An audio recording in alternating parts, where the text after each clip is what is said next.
Sir ఈ దీపావళి పర్వదినం అనగానే సాక్షాత్తు లక్ష్మీదేవి కేదారేశ్వర గౌరీ వ్రతం చేసుకుంటారు. సో బిచ్చగాళ్ళని సైతం కుబేరులు చేసేది గౌరీ వ్రతం, అమ్మవారి అనుగ్రహం ఉండేది. ఈ దీపావళి తర్వాత ఎవరైనా కుబేరులు అయ్యే ఛాన్సులు ఉన్నాయా సార్?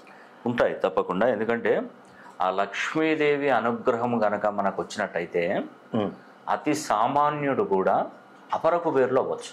వాడికి ఏదో ఒక దండ కలిసి వస్తుంది. అవునండి, కలిసి వచ్చి బాగా సంపాదించి నంబర్ 1 పొజిషన్లో ఉంటారు. ఎస్, నిజంగా నేను చెప్పే విషయం ఏంటంటే, ఒకతనికి నేను తన హస్తరేఖలు చూశాను. ఓకే, కుబేరస్థానం అంటే అతనికి ధనరేఖ చాలా బాగుంది. ఓకే, ధనరేఖను చూపెట్టాను. ఇట్లా చూస్తే ధనరేఖ చాలా అద్భుతంగా ఉంది. ఉన్నప్పుడు నేను చూశాను, కోటీశ్వరుడు అవుతావా నీకు ఆ యోగం ఉందంటే ఒక నిమిషం దానిక నవ్విండు.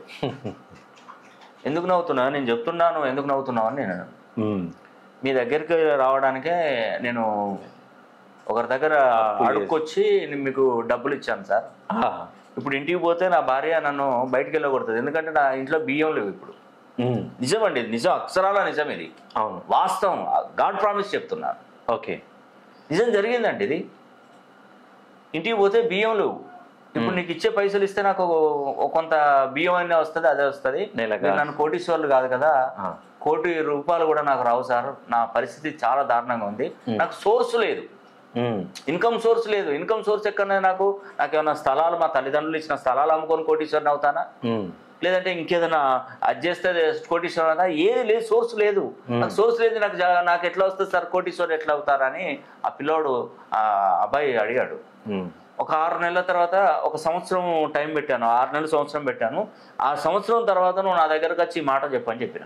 ఓకే, ఎందుకంటే నేను గవ్వలు వేశాను, గవ్వలలో చూశాను, హస్తరేఖలు పరిశీలన చేశాను, గవ్వలు వేశాను. అండ్ ఉన్న శాస్త్రాలు, నేమాలజీ, గ్రాఫాలజీ, సిగ్నేచరాలజీ, ప్రోనాలజీ అన్ని శాస్త్రాలు పరిశీలన చేశాను. చూసి అతనికి చెప్పాను, ఖచ్చితంగా నువ్వు కోటీశ్వరుడు అవుతావు అని చెప్పానండి. ఓకే, ఆయన అన్నట్టుగానే కోటీశ్వరుడు అయ్యాడు. వాళ్ళ ఫ్రెండ్ ఒకతను అమెరికాలో ఉంటాడు.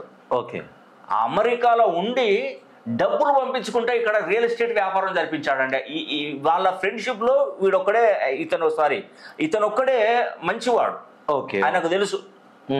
పెట్టుబడి పెడుతుంటే ఇక్కడ వెంచర్లు చేశాడు, కోట్లు సంపాదించాడు. ఓకే, సుదర్శన్ రెడ్డి అసలు మామూలుగా కాదండి. ఈ రోజు బెంజ్ కార్లో కానీ పెద్ద పెద్ద కార్లో ఆడి ఫార్చునర్లో తిరిగేంత రేంజ్ పెరిగింది. ఓకే, లక్ష్మీదేవి అనుగ్రహం. నేను చెప్తున్నాను, ఈ దీపావళి పండుగ పర్వదినం నుండి కన్యా రాశి వారికి, వృశ్చిక రాశి వారికి, మకర రాశి వారికి, కర్కాటక రాశి వారికి, ఈ 4 రాశులకి అద్భుతమైనటువంటి యోగం కలగబోతుంది. మీరు ఉన్నతంగా జీవిస్తారు.